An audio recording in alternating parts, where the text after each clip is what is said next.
Salut à tous, bienvenue sur la chaîne YouTube Losani pour les zéros. Déjà, merci d'avoir rejoint cette chaîne YouTube. Vous êtes de plus en plus nombreux d'avoir avoir rejoint la communauté Facebook, Twitter, Instagram, Snapchat, les différents réseaux sociaux. Je vous rappelle juste, entre parenthèses, que à 3000 abonnés, une personne part avec moi à Bali. Donc là, on est 1700 abonnés, donc encore du chemin. Pour cela, vous avez juste à vous inscrire sur la page Facebook Losani pour les zéros tout en haut. Alors, juste pour info.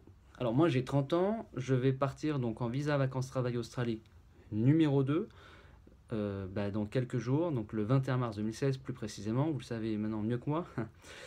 Et je vais vous présenter en fait pourquoi en fait j'ai décidé de changer de vie pour vouloir voyager à travers l'Océanie et aussi voyager tout simplement.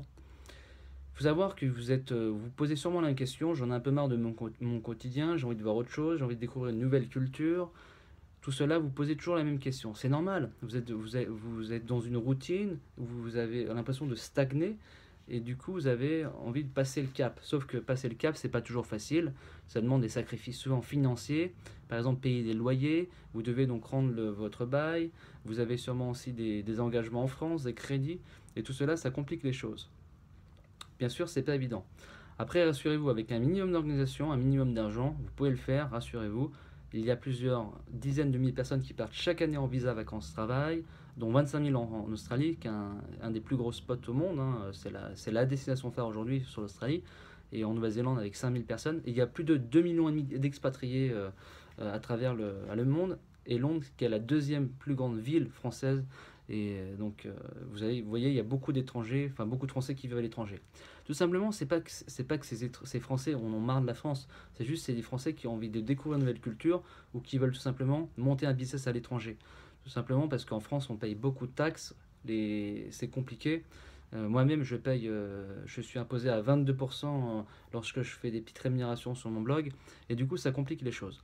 Après, moi aujourd'hui, j'ai décidé de changer de vie pour plusieurs raisons. Tout simplement parce que j'ai envie de voyager, continuer à découvrir l'Océanie, continuer à découvrir des nouvelles cultures, développer mon anglais, tout simplement parce que mon anglais il n'est pas extraordinaire en soi et j'ai envie d'avoir un anglais béton armé. Donc du coup, voilà, il faut partir sur le terrain.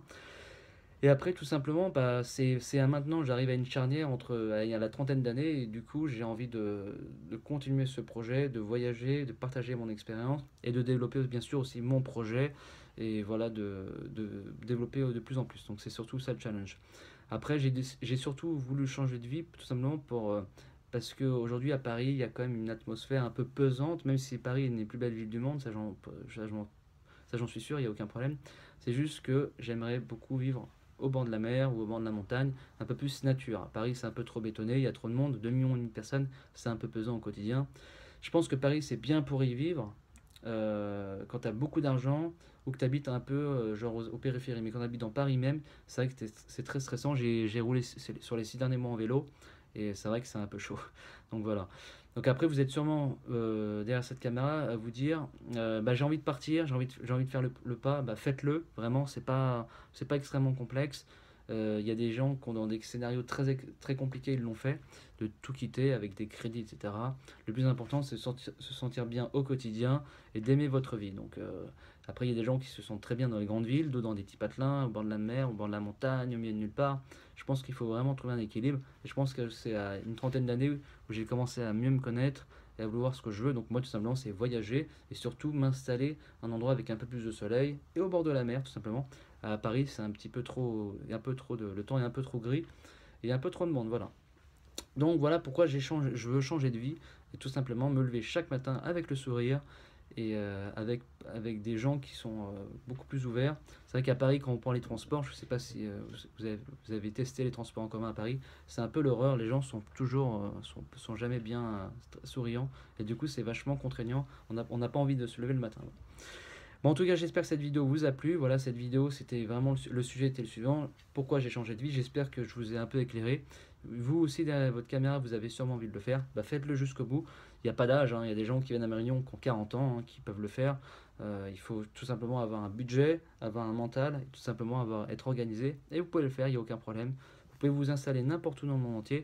Bien sûr, il y a des continents qui sont plus dangereux que d'autres, mais vous pouvez le faire. Bon, Australie, vous pouvez aussi vous installer, Nouvelle-Zélande, en Océanie, ça peut se faire très bien. C'est très francophone avec Tahiti, la Nouvelle-Calédonie. Vous pouvez le faire, c'est pas forcément facile, mais quand on veut, on peut toujours avoir des visas. Merci à tous, à très bientôt, et je vous donne rendez-vous pour une prochaine vidéo dès demain. Salut!